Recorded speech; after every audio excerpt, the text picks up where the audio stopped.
Darwin y su teoría.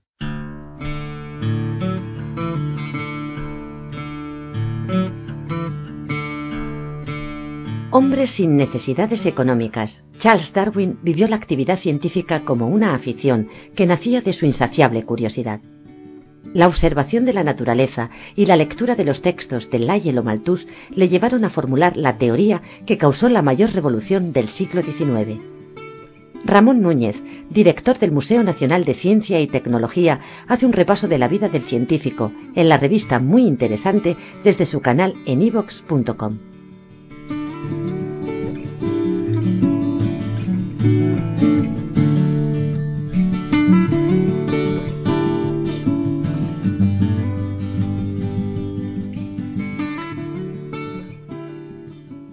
A mediados del siglo XIX aparecieron varios escritos de Charles Darwin y Alfred Wallace. Se presentaban bajo un título común: sobre la tendencia de las especies a formar variedades y sobre la perpetuación de variedades y especies por medios naturales de selección. Darwin era un famoso naturalista que ya había pensado en la transmutación de las especies 21 años antes, poco después de su viaje alrededor del mundo en el Beagle. Pero no se atrevió a publicarlo hasta entonces, estimulado al ver que Wallace había llegado de forma independiente a la misma conclusión. Por aquella época ya había quienes no daban valor científico al relato bíblico de la creación, pero los más trataban de acomodar su creencia religiosa a los nuevos descubrimientos. Por ejemplo, incluso el mismo capitán del Beagle pensaba que los mamuts desaparecieron porque no pudieron entrar por la puerta del Arca de Noé. Algunos escritores comenzaban a llamar antediluvianos a los dinosaurios y otros grandes animales del pasado, cuyos fósiles se iban descubriendo. Ya en la segunda mitad del XVIII, científicos como Erasmus Darwin, abuelo de Charles, o Lamarck habían apuntado ideas sobre la posibilidad de cambios o adaptaciones en las especies que darían lugar a otras nuevas, pero sin acertar con el mecanismo causante de esos cambios, siendo este aspecto el que facilitaría más tarde fuerza y categoría de teoría científica a los argumentos darwinistas. En su viaje alrededor del mundo, entre 1831 y 1836, Darwin descubrió restos de seres marinos en las alturas de los Andes, lo que demostraba que alguna vez aquellos terrenos habían estado bajo el océano, e hizo extraordinarias observaciones sobre las tortugas gigantes y los pinzones en las Islas Galápagos, que le llevaron a pensar sobre el origen de todas aquellas especies en un lugar aislado a 1000 kilómetros del continente. Las ideas de Darwin nacerían influenciadas por los Principios de Geología, una obra de Charles Lyell que leyó durante el viaje y donde se establecía científicamente la edad de la Tierra. Se hablaba de la extinción de especies y del lento proceso de cambio geológico. Tras su regreso, Darwin leyó el ensayo sobre el principio de población que Malthus había publicado 40 años antes, y aquello le hizo imaginar que la carencia de alimento podría ser un motivo para la desaparición de una especie. Más aún pensó, si de forma natural se producían variaciones entre los descendientes de una especie, de forma también natural irían sobreviviendo los que mejor se adaptasen a los alimentos y las condiciones existentes. Luego, los supervivientes se reproducirían transmitiendo sus características. Esta es la idea base de la evolución por selección natural. Curiosamente, Darwin no publicó entonces nada sobre el tema, y pasó el tiempo dedicado a otras cosas de menos trascendencia, como un estudio amplio sobre los cirrípedos. Aquel trabajo ocupó largos años, en los que daba vueltas en la cabeza a sus ideas sobre la evolución. Llegó a tener en su casa una colección de 10.000 ejemplares de estos extraños crustáceos marinos, entre los que se encuentran los tan apreciados percebes de las costas del Finisterre gallego. Darwin desarrolló por fin su teoría en el libro Sobre el origen de las especies, publicado en 1859, y cuyos 1.250 ejemplares se vendieron ese mismo día a 15 chelines cada uno. El impacto de la edición fue extraordinario en aquella sociedad victoriana, sometida a la dolorosa y difícil separación de las ciencias y las creencias. A las 6 semanas salió una segunda edición de 3.000 copias. En vida de Darwin se realizarían 6 ediciones con un total de 12.500 copias.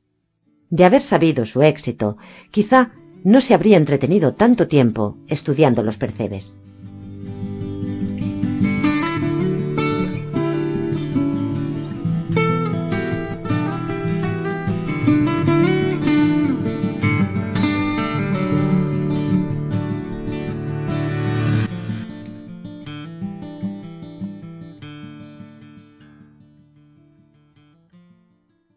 El viaje que cambia una vida. Charles nació en 1809 en el seno de una familia acomodada. El doctor Robert, su corpulento padre, era hijo del que fuera renombrado médico Erasmus Darwin. Su madre, Susanna Wedgwood, era la hija mayor del fundador de las porcelanas que hicieron famoso ese apellido. De niño coleccionaba todo lo que se ponía a su alcance: conchas, huevos de pájaros, insectos, rocas y minerales. También, junto con su hermano, hacía experimentos de química con gases, lo que hizo que sus compañeros de colegio le apodasen Gas. Su paso por la escuela, donde ocupó cientos de horas en aprender de memoria textos en latín y griego, y tenía dificultades con las matemáticas, no le dejó ningún recuerdo agradable. Comenzó en Edimburgo a estudiar medicina, y luego, según voluntad de su padre, para ser sacerdote de la iglesia anglicana. Todo ello sin mucha vocación ni entusiasmo. Se divertía cazando, haciendo tiro, cantando y coleccionando escarabajos. Pese a todo, pasó los cursos para obtener una licenciatura y llegó a tener 2 maestros en Cambridge, el botánico Henslow y el geólogo Sedgwick. En 1831, tras recibir su título, comenzó a planificar un viaje a las Canarias, pero al final del verano recibió una invitación para hacer un viaje alrededor del mundo a bordo del HMS Beagle, como acompañante del capitán y naturalista sin sueldo. Animado por el recuerdo de los relatos de von Humboldt, Darwin aceptó y, apoyado por su tío, consiguió el permiso y el dinero necesario de su padre. El Beagle era un velero de 30 metros de largo, donde vivirían durante unos años 74 hombres. El barco zarpó a finales de diciembre, mandado por Robert Fitzroy, de 26 años. En el voluminoso equipaje de Darwin iban algunos libros como La geología de Lyell, El paraíso perdido de Milton y la narración del mencionado viaje de Humboldt. Entre mareo y mareo, pues dormía a bordo de una hamaca, leía y trabajaba en un pequeño cuarto. En septiembre de 1832 haría su primer descubrimiento con fósiles de varios mamíferos extinguidos. Más adelante recogió otros restos de animales y plantas. En las Islas Galápagos haría sus notables observaciones sobre las tortugas gigantes y sobre las diferencias entre las 14 especies de pinzones que había y que eran inexistentes en Ecuador, la tierra firme más próxima. Tras el viaje, descartó por fin el dedicarse a la vida religiosa. En 1839 se casó con su prima Emma, quien entonces regía los destinos de la fábrica de porcelanas. Con ella compartió sus 10 hijos y muchos ratos jugando al backgammon, pero no el entusiasmo por su trabajo. Darwin no andaba muy bien de salud, probablemente por enfermedad contraída en América. Murió de un infarto en su cama a los 72 años de edad. El día anterior le había asegurado a su mujer que no tenía miedo a morir.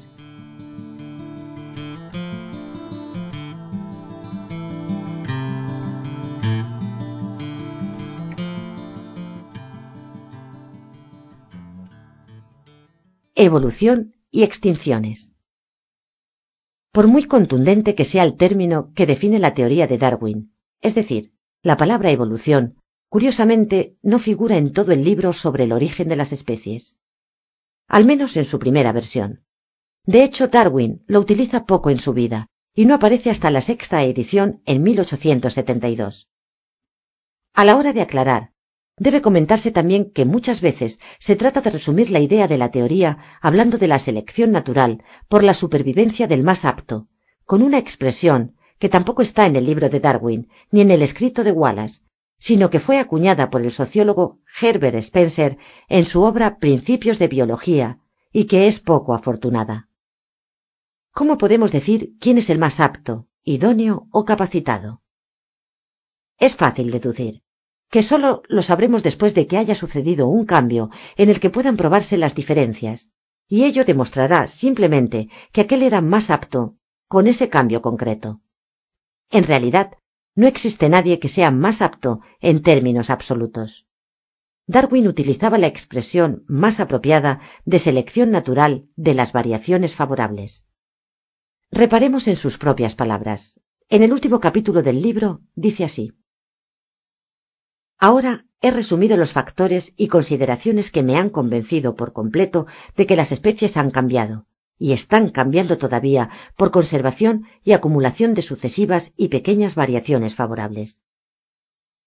Hoy en día sabemos que el 99,9% de las especies que han existido a lo largo de la historia de la Tierra han desaparecido, y que al igual que las extinciones tienen lugar continuamente, surgen nuevas especies.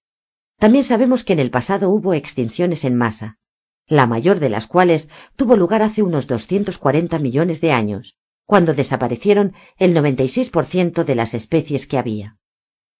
La extinción más conocida popularmente fue la causada por la caída de un enorme meteorito hace unos 65 millones de años, lo que provocó cambios en la Tierra que originaron la muerte de los dinosaurios y de las 3/4 partes de las especies presentes entonces en el planeta. De los supervivientes hemos salido nosotros y hasta los percebes.